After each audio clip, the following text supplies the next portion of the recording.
Hello everybody and welcome back to Sod Busters Metal Detecting. As a metal detectorist, I'm sure a lot of you are the same way as I am when it comes to finding certain items that you would just like to get cleaned up. Maybe it's just a really neat relic, but it's covered with rust, or perhaps it's a really just a coin that you're probably not going to sell, because I don't really recommend cleaning collectible coins. But if it's a coin that you have no intention of selling and you just want to be able to enjoy that coin, then you can go ahead and clean it in a way that you'll be able to enjoy it better. So in this video, this is something that I've been looking into for a while. We're going to build a very simple electrolysis system that pretty much anybody can do at home. Now, if you are not familiar, if you're like me and you're not really familiar with electrical, you're going to want to do your research on this. Okay, I don't want anybody getting shocked or anything else, but we're going to be dealing with low voltage. And so I will show you what you're going to need and how we're going to put this together, and then after it's all put together, then we will put it to the test and see if we can clean up a rusty relic.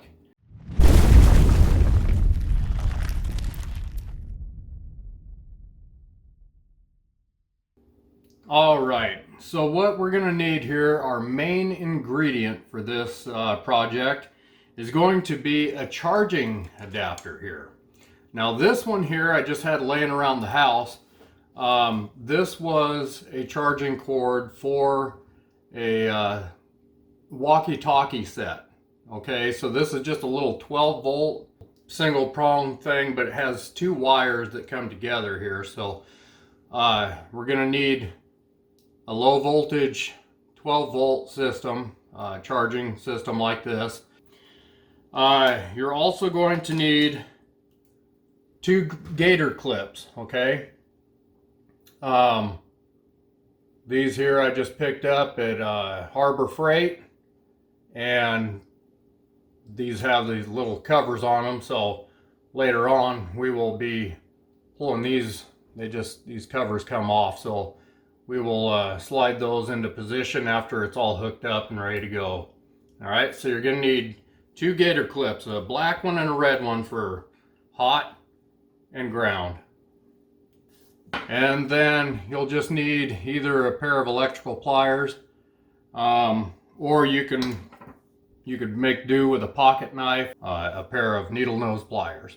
All right, so let's get started here and see if we can get this system put together. I've got my charging adapter here. I've got that single prong plug here. What I'm going to do is I am going to take and cut this plug right off of the cord here, okay? Just like that, all right? All right, let me get a hold of it here, and you're just gonna split that apart. Just keep pulling. I don't know how much we're gonna need. I think, you know, I've got a pretty good amount there. So I think that's probably going to be good enough. After that, we're going to take and just strip off a little bit of insulation here. Let's see if I got the right, nope, that was the wrong one, so I got to go a little bit smaller here. Okay, so I got that stripped off. Sorry about that, it's out of focus. There, a little bit stripped off right there. And then we're going to do the same thing on the other line right here.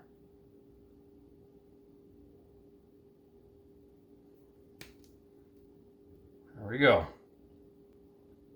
Okay, so the next step is to identify which one is the hot one, the positive, and which one is the negative. I've got my voltage meter here, my multimeter, and so I'm going to go ahead and turn this on to DC voltage here. I'm going to turn that on. Now I don't know if you're going to be able to see the numbers up here very well, but we're going to go ahead. I've plugged in that cord that we cut the end off of. I've got it plugged in. These are low voltage wires, but you still want to be careful, all right? So we're going to take our voltage meter. You got your negative and your positive leads here. And we're just going to touch those to the bare wires, okay? We're going to touch the hot right here. We're going to touch that right there. Now, I've got a negative reading on my voltage meter there. I don't know if you can see that, but that's a negative reading. So I probably have the polarity reversed on this. So I'm going to go ahead and switch my leads, and I'm going to put, now I've got a positive 44.2. So that tells me that where my red lead is, that's my positive, and this one had a white line on it, so I figured that was the positive line, but you always want to check and make sure anyway. And the solid black line is the negative. So we're going to go ahead and we're going to put our alligator clips on accordingly. What I'm going to do is I'm going to take my negative line. I'm going to pull that gator clip out of there, okay? This way I've got this little rubber piece. I'm going to go ahead and slide this over the line, okay? I can let that fall down. That's not going to make any difference. I'll bring it back up later. All right? Next thing I'm going to do is I'm just going to slip this in here. I'm going to take and put this line right inside there, and I'm going to crimp this down to where that's secure.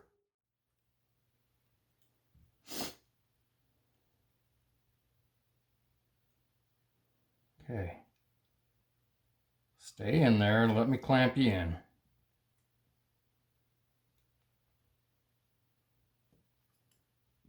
Okay, I got that side.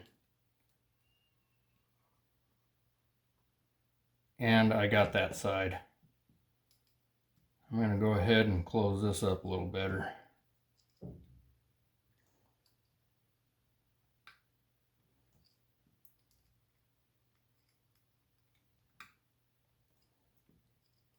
That's hard to do.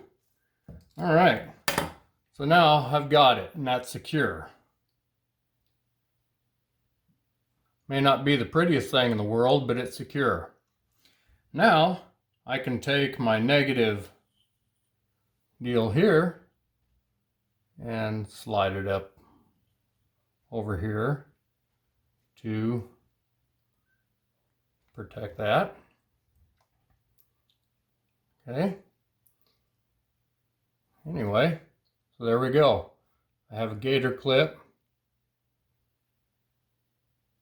Now we're going to do the same thing on the other side, on the positive side. Okay, so I've got my positive and my negative gator clips on. So this part is complete. The next thing we have to do is set up the bucket that we're going to be using to get the rust off of the items that we want to clean.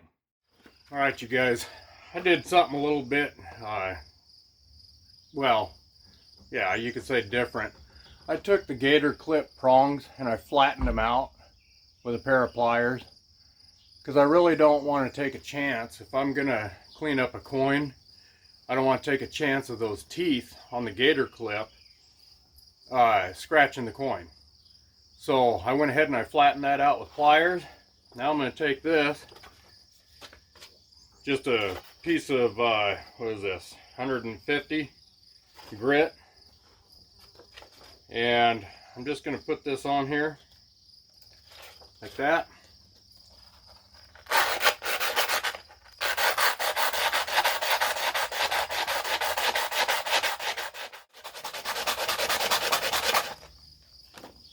Okay. That feels pretty good. I don't think I have to worry about that scratching my coins now. So what we're going to do is I just grabbed a small Tupperware. Okay, I'm not going to need anything bigger than this for a coin. So we're going to need a small Tupperware. You're just going to need something large enough to where you can clean the item that you're looking to clean. But you're also going to have an anode. Okay, this is called a sacrificial anode. And this is just a chunk of rebar. I took and flattened out one end on the anvil there. Did a little blacksmithing. And that way I can get my gator clip onto that. Okay. So the anode's going to go on one side. And my target, whatever I'm cleaning, is going to go on the other side. They cannot touch. Okay. If they touch, it's going to cancel out the cleaning. Anyway, we're going to use baking soda, and for this size jar or this size container that I'm using here, I'm just going to take, for this one here, I'm just going to take, I don't know, probably just 1 tablespoon of just pure baking soda. Some people use different solutions. Some people use salt, but if you use, from what I've heard, from what I've watched on the internet and read, if you use iodized salt, that iodine can create issues that if you're going to clean a coin, there's no recovering if you use iodized salt. So if you're going to use some salt, from what I heard, is you want to use sea salt, not iodized. You want to use non-iodized. So just a cheap sea salt, but I'm not going to use salt in this mix. You can use baking soda, or you can use washing soda, is what they call it. I'm not sure what the difference is between the two. And some people like to put a little vinegar into their brine to help the process.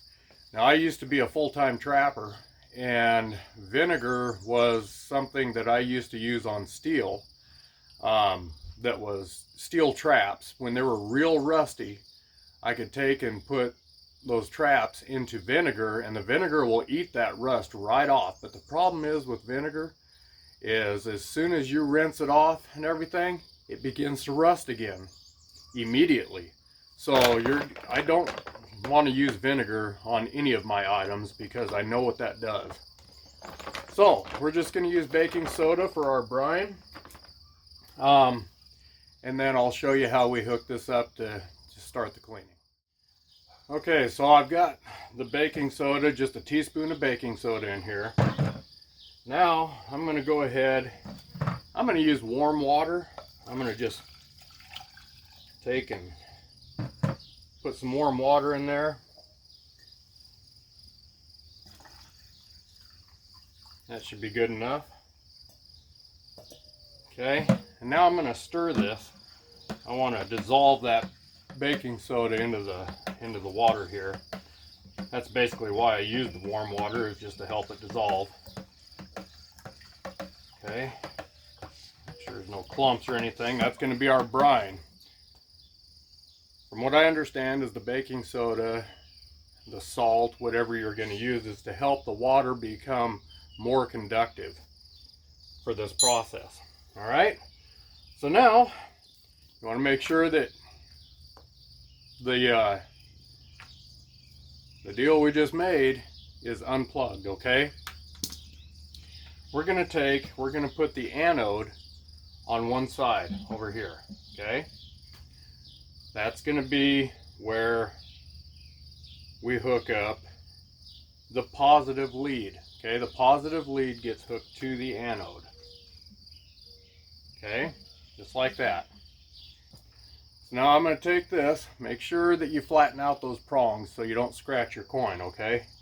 And all you need to do is just get a hold of it, just barely there, okay? And we're going to put that down. I'm going to take and actually bend this a little bit so it, you know what, let me grab a clamp. Okay, so now I've got a just a little plastic clamp here. I've got a bunch of these. I'm just going to get this underneath the water here, and I'm just going to clamp it there. All right, you can clamp it whatever direction you want to, but so that's clamped, and I'll show this to you how it looks. Okay, you guys, so if you can see down in there, I've got my coin, I've got my anode. They're separate of each other.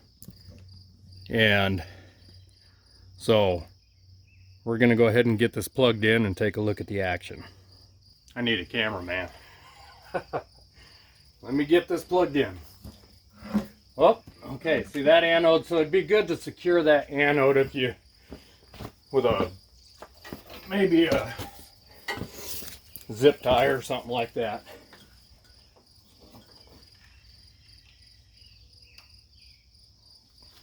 Okay, we're plugged in. Let's see. All right, we've got action. See, the anode is bubbling already, and you can see some bubbles coming off of the coin right now. So we have action already. All right, if you can see this, the gunk is really starting to come off of that coin. Look at that.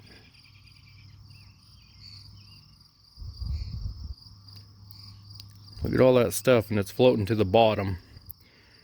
Now some of the stuff will collect on the anode. That's what that's supposed to do, is collect any rust. It adheres to the anode. But the stuff coming off this coin is just, I don't know, dirt, and look at this stuff really flaking off of there. It's got some good action going. It's cleaning that coin. And this is supposed to be the safest way to clean coins. I don't recommend doing valuable coins, key dates, or anything like that. I just wouldn't chance it. Don't clean your good coins. If you have any intention of ever selling them, if you clean your coins, you're gonna take value away from them. Collectors do not want your coins cleaned. But this is just a non-key date wheat penny. And so we're gonna go ahead and clean it just because I want to be able to enjoy this coin. I'm not gonna sell it. You guys, take a look at all of the sediment down in the bottom of this container. That all came off of this penny. This was after I've already, ran it under the faucet and cleaned off what I could with with a toothbrush and stuff. So there's a lot of stuff that was left behind that the electrolysis is bringing off. Okay, I rinsed it off in some fresh hot water, and it looks pretty good. Looks pretty good. Okay, the penny was a success. So next thing, we're going to try a couple more things. Okay, I've got an old token that I want to try. Okay, and then I have also got a silver dime that I want to clean up. This is a Mercury Dime. Okay, we're going to give it a shot and see how the electrolysis works on those.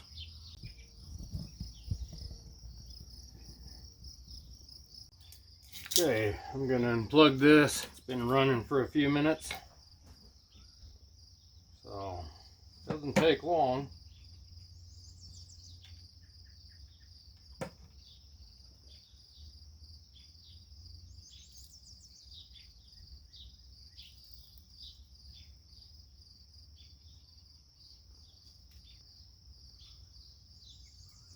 Okay, so this token looks a lot better. Next, we're going to clean this Mercury Dime.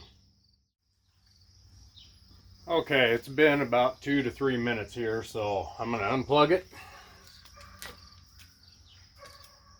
And then we're going to check it out here. Give it a little swirl. I'm going to Take and rinse it off in some clean water.